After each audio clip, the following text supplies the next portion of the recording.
अरे बेटा, क्या जरूरत थी तकल्लुफ की? हाँ, नहीं नहीं, ये तो जरूरी होता। आप लोग बैठे तो सही। जी। बैठे। तुम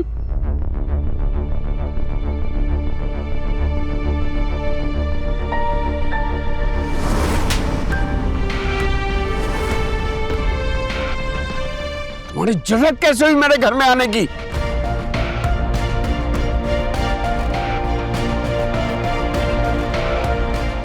अंकल, मैं आपसे माफी मांगता हूँ। मत कहो मुझे अंकल। निकल जाओ मेरे घर से। मैं तुम जैसों से कोई रिश्ता रखना नहीं चाहता। मैडम वजीला, काशान आपका बेटा है? जी, यही मेरा बेटा है काशान। मुझे कोई बताएगा सही, हुआ क्या है? ये घर जाके इससे पूछे। मैं इसे अच्छी तरह जानता हूँ। ये एक नंबर का बदमाश और भत्ताखोर है।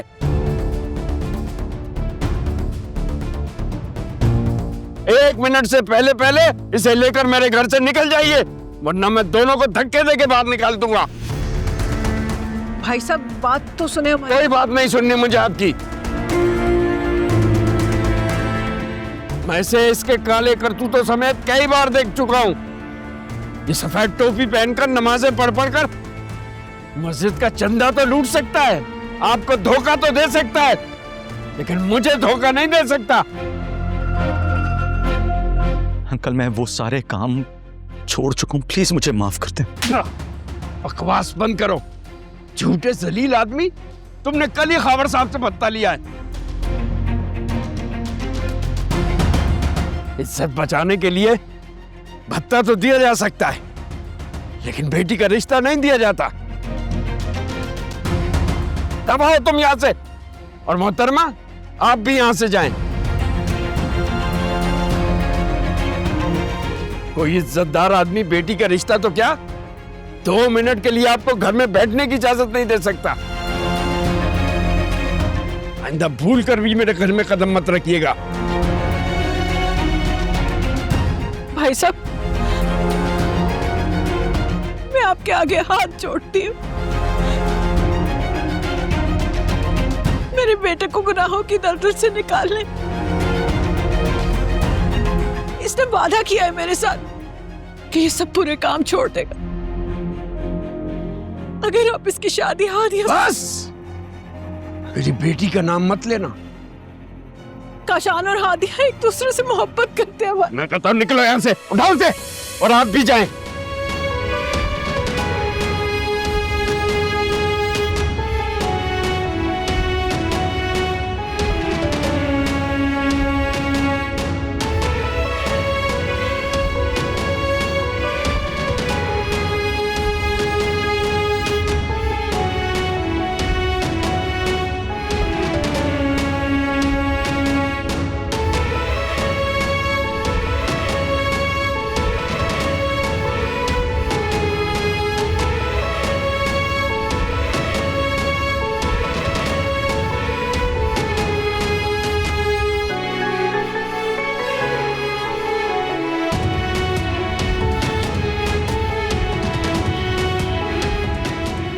आप भी जाएं इधर से।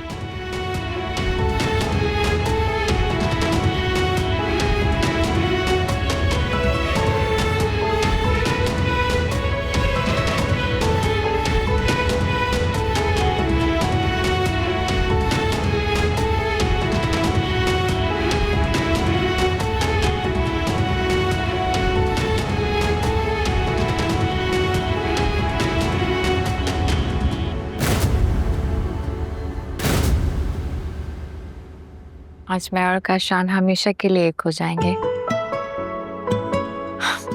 पता नहीं मेरा शहजादा आज कैसा लग रहा होगा। क्या हुआ है आपी? आपी, जानती हो काशान कौन है? क्या करता है वो? भत्ताखोर है वो एक। भत्ताखोर?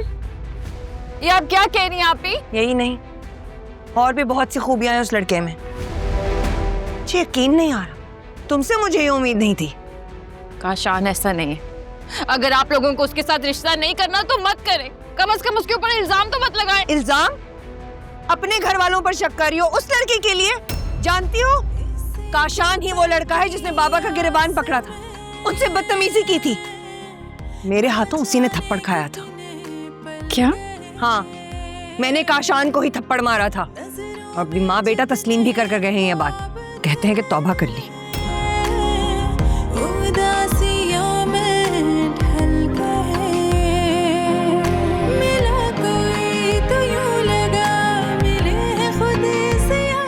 हो सकता है उसने वाकई तौबा कर ली हो।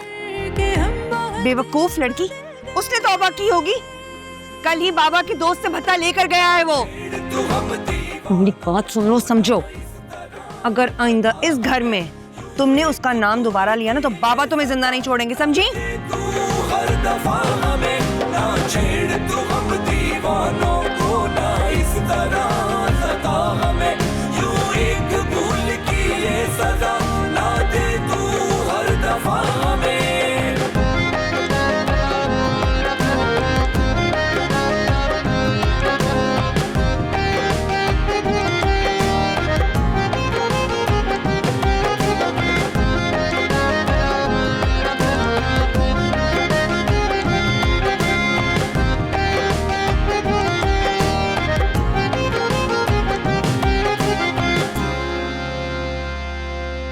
कसूर था न कुछ तेरा, न थी मेरी कोई खता, मिटा दे के इस तरह से हम भला नसीब का लिखा।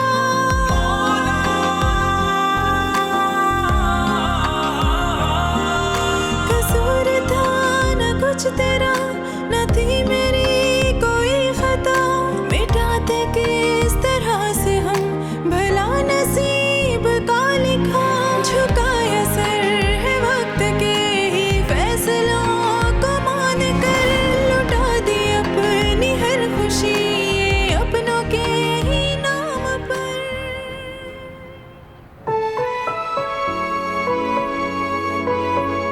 बाबा, बाबा मैं बहुत शर्मिंदा हूँ। जो कुछ सोचा था सब कुछ उस ख्याल से उलट ही। अरे मुझे तो पहले ही अंदाजा हो गया था। उसकी माफी के पीछे कोई ना कोई वजह जरूर है। बिला वजह घुटने टेकने वालों में से नहीं है वो। उसका मुझे दिखा दिखा कर नमाजें पढ़ना मुझे कई किस्म के खदशों में मुब्तला करने लगा था। मुझे ये बताओ, तुमने मालूम करने की कोशिश क्यों नहीं की कि फसीला का बेटा क्या करता है, कैसा है? पूछा था मैंने उनसे, पर उन्होंने कुछ और ही बताया था। इसका मतलब है कि दोनों माँ बेटा मिलके हमें बेवकूफ बनाने की कोशिश कर रहे थे। मैडम फजीला से मुझे ये उम्मीद नहीं थी। मुझे भी ये उम्मीद नहीं थी कि वो अबाश मैडम फजीला का बेटा निकलेगा। तुमने हादिया को बताया? जी। सिर्फ बताना नहीं, समझा भी देना कि आइंदा उसका नाम हादिया की जुबान पर बना है। जी बाबा, समझा दिया है कि काशान को एक खौफनाक ख्वाब समझकर भूल जाओ।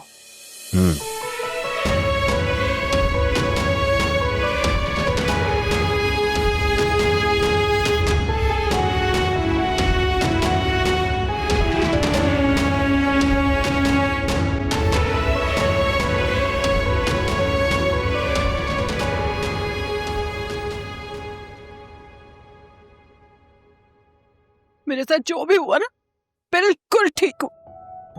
तुम्हारे जैसे बेटे हो ना, तो माओ के साथ ऐसा ही होना चाहिए। अरे बेवकूफ इंसान, जिस आदमी से भत्ता लेते थे उसी के घर माँ को रिश्ता लेने भेज दिया। अरे नहीं अम्मा, पहले रिश्ता लेकर नहीं गया। पहले सिराज अहमद से माफी मांगी, फिर सारे बुरे काम छोड़े और फिर रिश्ता लेकर गया। तुमने मुझे वहां रिश्ता लेने नहीं भेजा था, अपनी माँ को जलील कराने भेजा था। जिंदगी में किसी बेटे ने अपनी माँ को इतना बेइज्जत नहीं करवाया होगा जितना आज तुम्हारी वजह से मैं हो गई हूँ।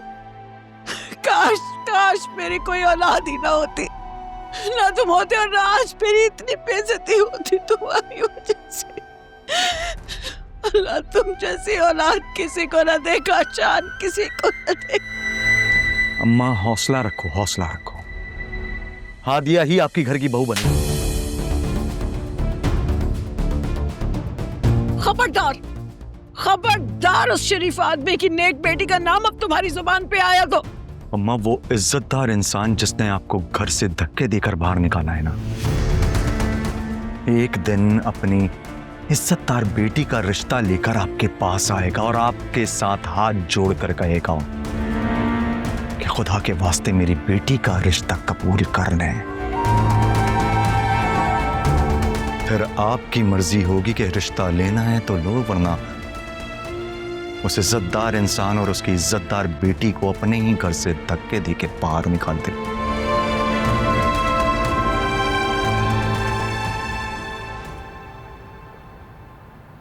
अच्छा चलो ठीक है। हाँ बेटा, खुदा हाफिज।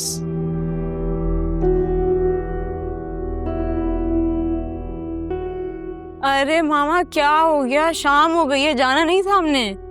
नहीं बेटा, अब हम नहीं जा रहे। क्यों, क्या हुआ? भाई ने मना तो नहीं कर दिया? नहीं, बतूल ने मना किया है, उसके अब्बू घर पे नहीं है। ओहो, सारा मूड खराब कर दिया है। क्या हुआ, किस बात पे मुंह खराब है? अरे भाई हमें जाना था मिस बतूल के घर, मामा मना कर दिए जाने से। आशिर तुम अपने कमरे में आराम करो, आज ऑफिस में काम ज्यादा था, तुम थक गए होगे। इतना भी नहीं था काम, कुछ देर तो अपनी फैमिली के साथ गुजार ही सकते हो। अरे इसीलिए तो मैं चाह रही हूँ कि आपकी जल्द से जल्द शादी हो जाए भाई। अच्छा हुआ उन्होंने प्लान कैंसिल कर दिया, वरना आप लोग तो चले थे दुल्हन लेने के लिए। अब ऐसी बात भी नहीं है भाई, वो वक्त दूर नहीं है जब आपकी बारात लेके जा रहे होंगे। इस घर में मेरी शादी के टॉपिक के अलावा और कोई बात की जा सकती है क्या? रात दिन बस मेरी शादी कब होगी इसी बात के ऊपर चर्चा होती रहती है, और मुझसे ज्यादा फिक्र तो मेरी शादी की तुम्हें है। तो और क्या, आप मेरे भाई हैं, आपकी शादी सारे इवेंट्स एंजॉय करना चाहती हूँ मैं। हाँ हाँ, इंशाल्लाह मैं अपने बेटे की शादी खूब धूमधाम से करूंगी। मुझे लगता है आप ठीक कहनी थी, मुझे अपने रूम में ही चले जाना चाहिए।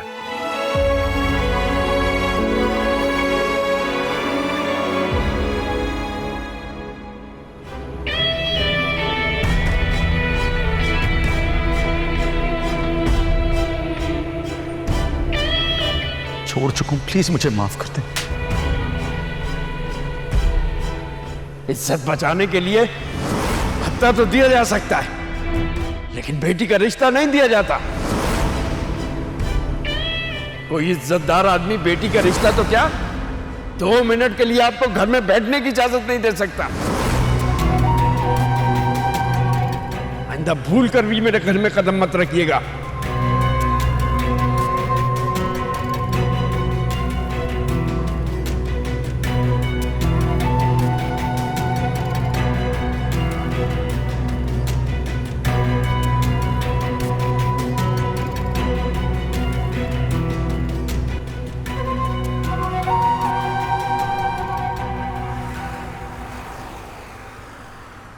आज घर में इतना सन्नाटा क्यों है? सब सो गए हैं या कुछ हुआ है क्या? तुम्हें आ जाने में बहुत देर हो गई, ज्यादा काम था क्या? अरे तुम्हें तो पता है कि जॉब में तो ऐसा होता है। अरे तुम बताओ, इतनी खामोशी क्यों है? कोई तूफान आने वाला है क्या? तूफान आकर चला गया है, अब देखना ये कि आगे कितनी तबाही मचाता है। क्यों, क्या हुआ है? मैडम फजीला आई थी हादिया का रिश्ता लेके। तो इसमें बुराई क्या है? बेटी वालों के घर में रिश्ते तो आते ही हैं, और रिश्ता भी पसंद का है। मैडम फजीला का आना बुरा नहीं था, बाबा को उनका बेटा दिख गया और उनको इतना गुस्सा आया कि अल्लाह की पनाह, वही लड़का था जो बाबा को शॉप पे आके तंग नहीं करता था।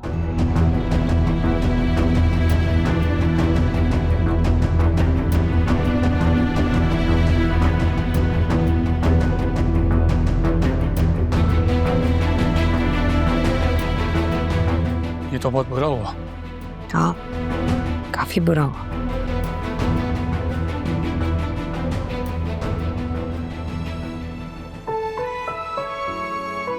जानती हो काशान कौन है? क्या करता है वो?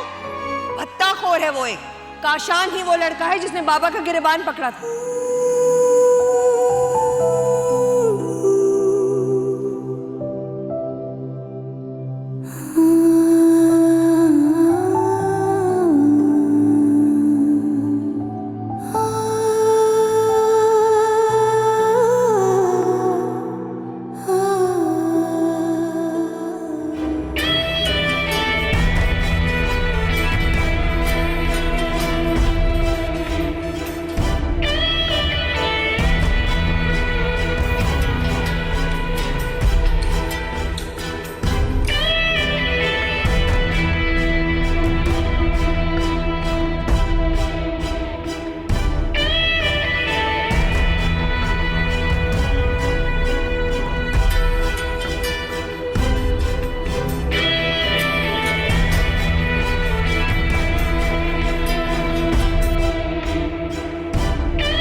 हादिया,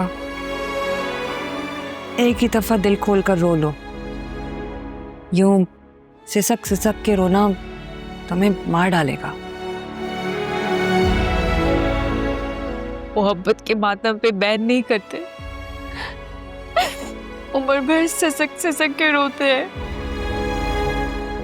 तुम्हारा इंतखाब गलत था, इसमें किसी और का क्या कसूर।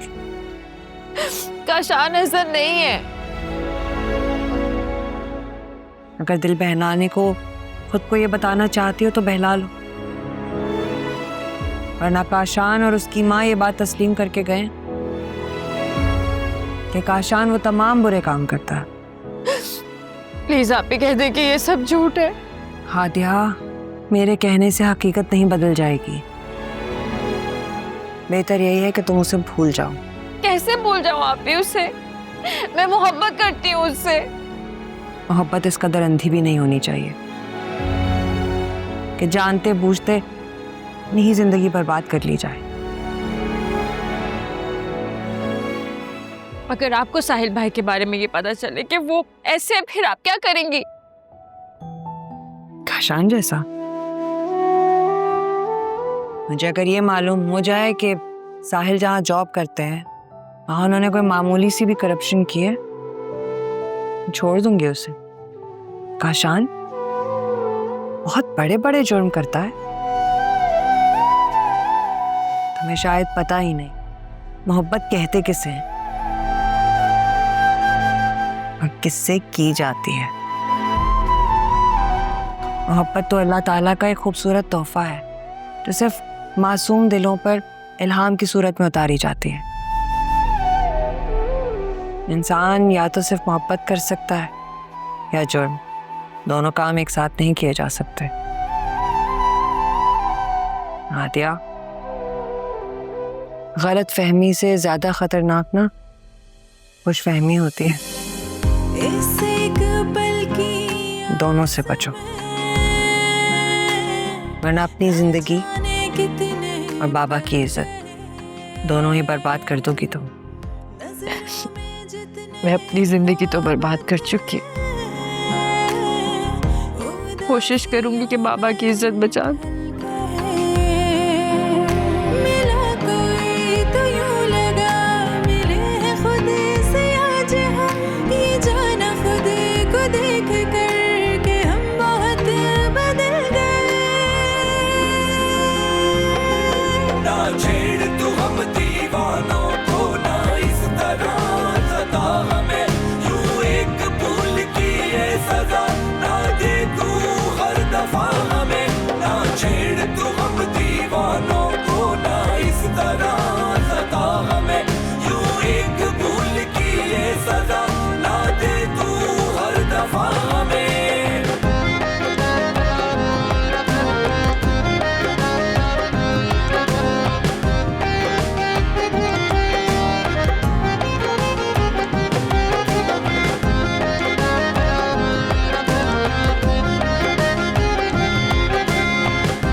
आ जाओ आ जाओ।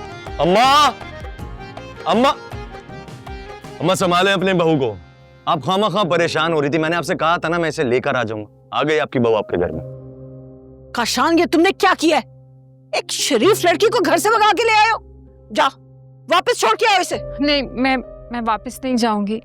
आप तो इस बात को समझ सकती है ना, जब एक लड़की अपने माँ बाप का घर छोड़ती है तो उस घर के दरवाजे हमेशा के लिए उसके लिए बंद हो जाते हैं। मैं वापस नहीं जाऊंगी। क्या हो गया तुम्हें? अपने माँ बाप की इज्जत का जरा ख्याल नहीं रहा तुम्हें? अरे अम्मा क्या हो गया? काशान, जाओ इसको वापस छोड़ के आओ। अरे क्यों अम्मा, ये रहेगी यहाँ पे मेरे साथ। या अल्लाह रहम कर।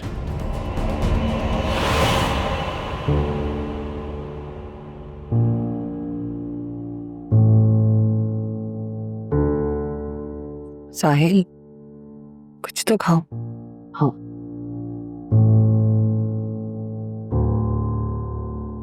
वैसे वो हादिया से मिले तुम तो कुछ कहा उसने, कुछ बताया? हाँ मिला था, मैं बहुत चुप है हादिया। जाहिर है वो सकते में है एक। अरे मैं तुम्हें एक बात तो बताना भूल ही गया। वो जो हाथी ने मुझे लड़के की तस्वीर दिखाई है ना, वो ऑफिस में मैडम सरवत से भी मिलने आता है। काशान? हाँ। मैडम सरवत के ऑफिस में? हो सकता है वो उनसे भी भत्ता ही लेना आता हो। अच्छा हुआ कि हमें सब कुछ पहले पता चल गया, वरना हादिया किसी बड़ी मुसीबत में फंस सकती थी। हाँ, पर जो कुछ भी हुआ है बहुत बुरा हुआ है।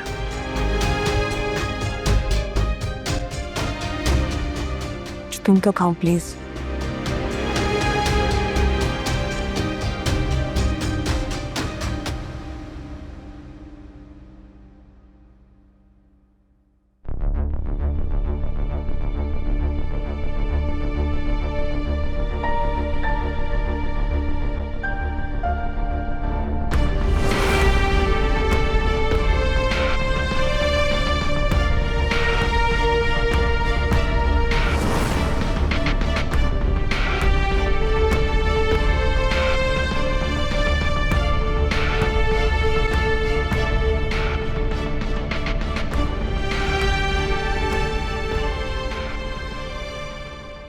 सुनिए,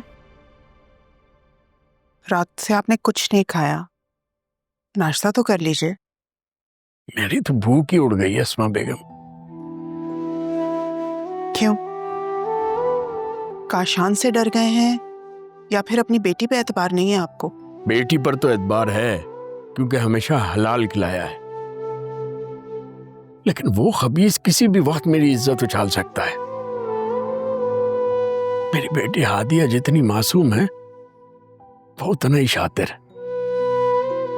और जिसकी कोई इज्जत ना हो उससे डरना चाहिए, क्योंकि उसे अपनी इज्जत खो जाने का डर नहीं होता। जो चीज है ही नहीं उसके जाने का क्या खौफ। इसीलिए ये लोग निडर और बेखौफ हो जाते हैं। अरे, ये तैयार होके कहाँ जा रही हो तुम? मैं यूनिवर्सिटी जा रही हूँ। तुम यूनिवर्सिटी नहीं जाओगी हादिया, वो बेशरम तुम्हें नुकसान पहुंचा सकता है। मैं उससे एक बार मिलना चाहती हूँ बाबा, मुझे उससे सवालात पूछने हैं। तुम समझ नहीं रही हो, वो तुम्हें लाजवाब और तुम्हारे बाप को झूठा साबित कर देगा। फिर मेरे लिए बहुत मुश्किल पैदा हो जाएगी। गलत होके खुद को सही साबित करना इतना मुश्किल नहीं है जितना सही होके खुद को सही साबित करना होता है। जाओ अंदर।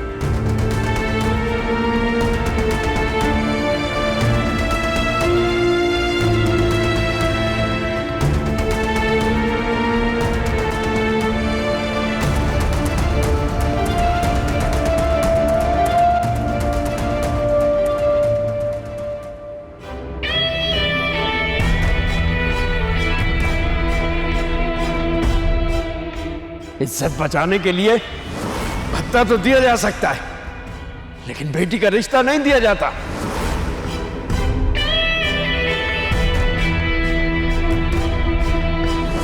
काशान और हादिया एक दूसरे से मोहब्बत करते हैं। मैं कहता हूं निकलो यहां से, उठाओ से, निकलो।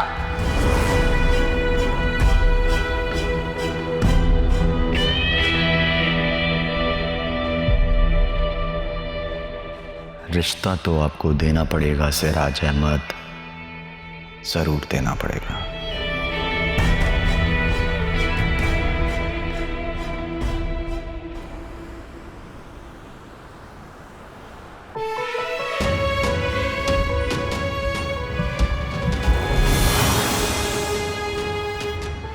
वो वक्त दूर नहीं जब आपकी बारात लेके जा रहे होंगे। आप मेरे भाई हैं, आपकी शादी सारे इवेंट्स एंजॉय करना चाहती हूँ मैं।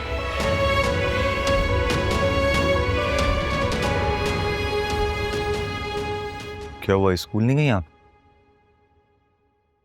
क्या करूंगी स्कूल जाके? क्या सिखाऊंगी बच्चों को? क्या पढ़ाऊंगी मैं उन्हें?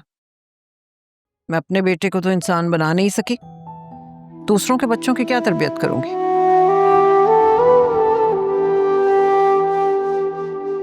तुमने तो मेरी जात ही को सवालिया निशान बना दिया है काशान। मेरे सारे पुराने जख्म ताज़ा कर दिए। मुझे लगता था कि तुम जवान होगे तो मेरे जख्मों पे मरहम रखोगे, मगर तुमने तो उन पे नमक रख दिया। अम्मा, क्या गलती हम इंसानों से नहीं होती है क्या? मैं मानता हूं मुझसे गलती हुई है, मैं बुरे रास्ते पे था, अब सीधे रास्ते पे आ तो रहा हूं।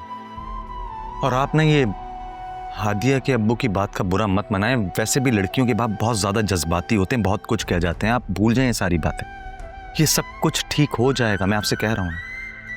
जितनी उन्होंने आपकी बेइज्जती की है ना, उससे ज्यादा वो आपकी इज्जत करेंगे यहाँ आकर। इसी बात ने तो मुझे खौफजदा किया हुआ कि तुम ऐसा क्या करोगे कि इतना सब कुछ होने के बावजूद भी वो तुम्हें रिश्ता दे देंगे। अम्मा, आप खामखा खौफजदा हो रही। मैं कुछ नहीं करूंगा, सिर्फ हादिया के बाप को राजी करूंगा कि मैं बुरा इंसान नहीं हूं, अच्छा इंसान। और वो फिर आंखों देखी मक्खी निगल लेंगे। अम्मा, मजबूरी में मक्खी क्या मुर्दार भी खाना पड़ता है। काशान, तुम उन्हें मजबूर नहीं करोगे, और अगर तुमने हादिया को घर से भगा के उससे शादी करने की कोशिश की तो फिर मेरे घर में कदम मत रखना, बता रही हूं मैं तुम्हें सिराज अहमद की इज्जत से मजीद खेलने नहीं दूंगी। अम्मा, अगर मुझे ये करना होता मैं पहले नहीं कर लेता। मैं ऐसा कुछ भी नहीं करूंगा। आप खामखा पता नहीं क्या क्या सोच रहे। मैं सिर्फ हादिया के अब्बू को राजी करूंगा,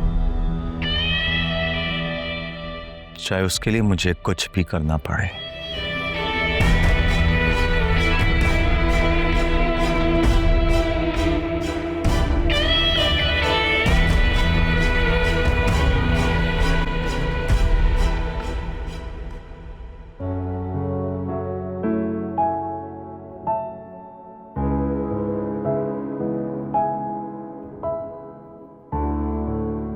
गलत होके खुद को सही साबित करना इतना मुश्किल नहीं है जितना सही होके खुद को सही साबित करना होता है।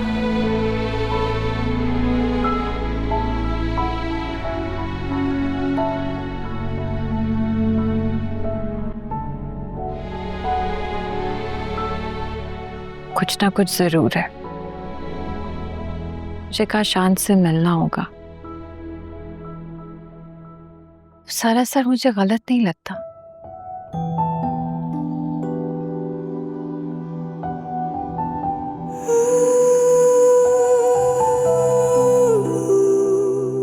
बाबा, अगर काशान गलत है तो आपको साबित करना होगा। इतना प्यार करने वाला शख्स जराइम पेशावर कैसे हो सकता है? और अगर था भी तो अब उसने तौबा कर ली है।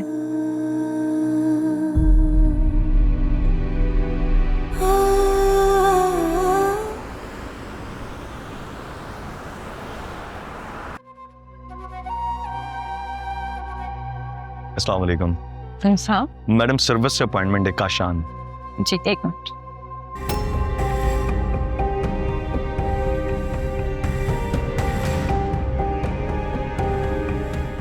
जी सर, प्लीज आप जा सकते हैं। Thank you.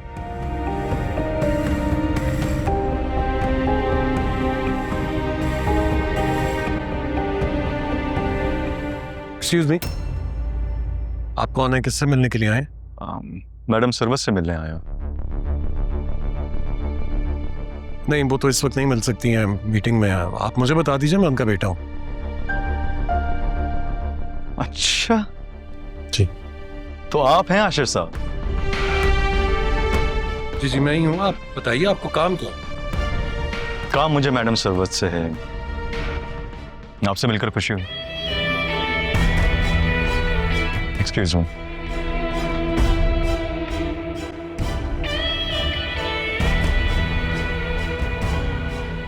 Excuse me sir. हाँ, अब एक सवाल पूछ सकता हूँ आपसे? ये जो अभी लड़का, क्या आप जानते हैं इसको? जानता तो नहीं हूँ, लेकिन मुझे मशकूक सा लग रहा है ये। तुम एक काम करो जी। तुम इसके बारे में जो भी इंफॉर्मेशन एक्सट्रैक्ट कर सकते हो वो करो, और मुझे मेरे रूम में बताओ आके। जी सर। वो ठीक नहीं लग रहा मुझे।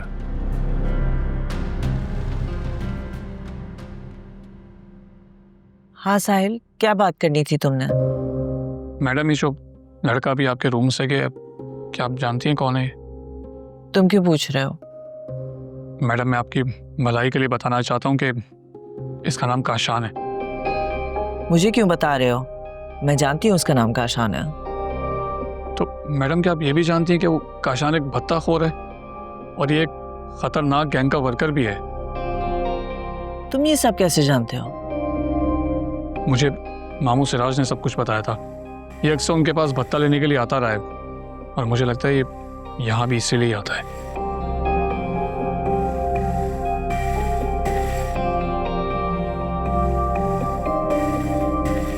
देखो साहिल, आशिर को इस बात का इल्म नहीं होना चाहिए। तुम जानते हो कि वो बहुत जज्बाती है। अगर उसने गुस्से में आके कुछ कर दिया तो बहुत बड़ा नुकसान हो जाएगा। जी मैडम, किसी न किसी को तो हाथ रोकना पड़ेगा ना, नहीं तो नुकसान बढ़ता जाएगा। आशिर मेरा इकलौता बेटा है, मैं कोई रिस्क नहीं ले सकती और तुम्हें भी हीरो बनने की जरूरत नहीं है। जी जाओ अपना काम करो। अच्छा ठहरो, आशिर को कुछ बताया तो नहीं? मैंने तो उन्हें कुछ नहीं बताया, लेकिन उन्हें शक हो गया।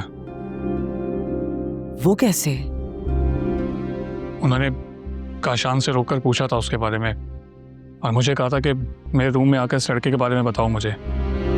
मैं उनके पास जाने के बजाय आपके पास चला आया। तुम जा सकते हो।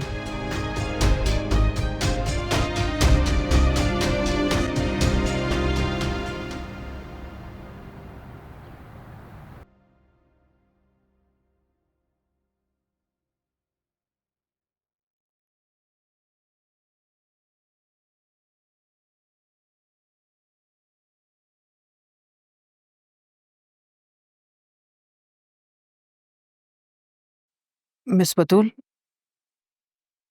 मुझे एक आपसे जरूरी बात करनी है।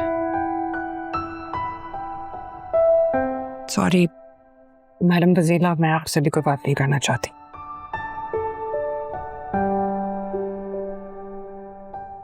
मिस बतूल, मिस बतूल,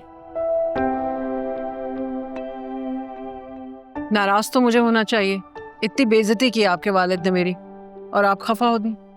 आप कॉलीग हैं मेरे और मुझे और मेरे घर वालों को आपने धोखा देने की कोशिश की है, असलियत छुपाई, और आपसे मुझे ये उम्मीद नहीं थी। आपकी शिकायत अपनी जगह दुरुस्त है, मगर आप मेरी मजबूरी को भी समझे मिस बतूल। आप प्लीज अपनी धोखाधड़ी को मजबूरी का नाम मत दें। यकीन जानिए मिस बतूल, काशान ने मुझे इस चीज़ का यकीन दिलाया था कि वो हादिया से शादी के बाद सारे बुरे काम छोड़ देगा। मैं इसीलिए आपके घर रिश्ता लेके आई, वरना मैं तो खुद काशान को कई बार समझा चुकी हूँ कि वो हादिया के काबिल है ही नहीं। ये असलियत आप मुझे बता सकती थी ना, आप मुझे तो एतमाद में ले सकती थी। कैसे बताती? एक माँ जो हूँ और फिर एक टीचर भी। एक माँ और टीचर आखिरी दम तक कोशिश करती है कि उसकी औलाद संवर जाए। इसीलिए आप लोगों के घर रिश्ता लेके आई। अपने बेटे की जिंदगी संवारने के लिए आपने मेरी बहन की जिंदगी दांव पर लगाने की कोशिश की है। नहीं मिस बतूल, नहीं। मुझे यकीन है आपकी बहन मेरे बेटे को जराइम की दलदल में फंसने ही नहीं देगी। ये रिस्क हम नहीं ले सकते।